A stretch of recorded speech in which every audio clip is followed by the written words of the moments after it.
Now the next condition is we'll be discussing about the granulomatous condition of the larynx.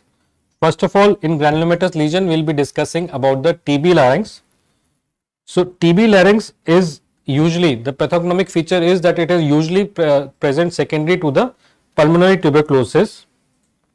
The clinical features, they are the first symptom, the earliest symptom which is present is that the patient present with weakness of voice, not the hoarse voice. The patient initial symptom will be weakness of voice, and later the patient can present with a hoarse voice.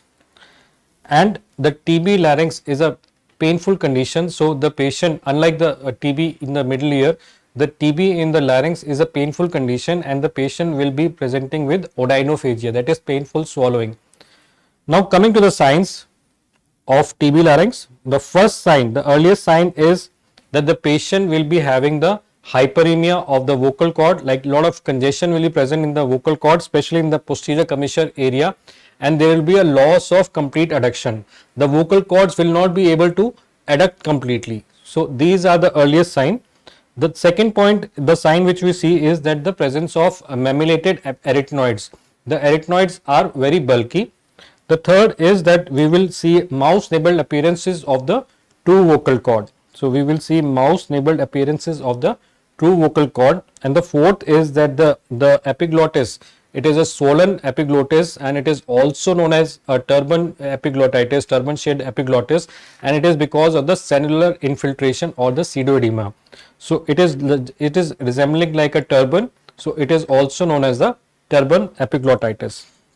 Now this is the picture which is there, and you can see here the condition it will present. This is like a turban shaped epiglottis because of the pseudoedema. So there will be the epiglottis will be turban shaped, and you will see big arytenoids.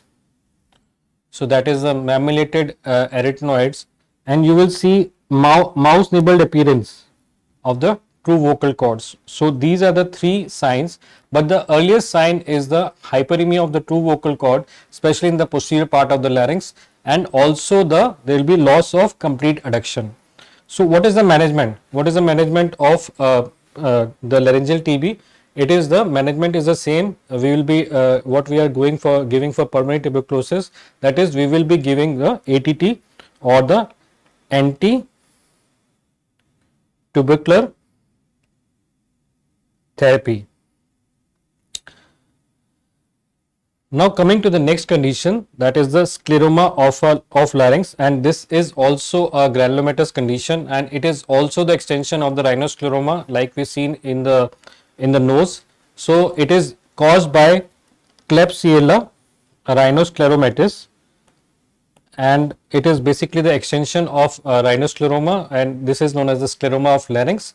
And like in rhinoscleroma, like in the granulomatous stage of the rhinoscleroma, here also we will see granulomas which are present typically in the subglottic region. So granulomas present in the subglottic region, they are pathognomic of the scleroma of larynx, and the clinical features, as the subglottic is the airway is little narrow, so patient can present, if the granulomas are big, the patient can present to us with dyspnea, and along with that the patient will be having a hoarse voice. Now about the management is the same as of rhinoscleroma, that is the patient should be given streptomycin, tetracycline, rifampicin and steroids.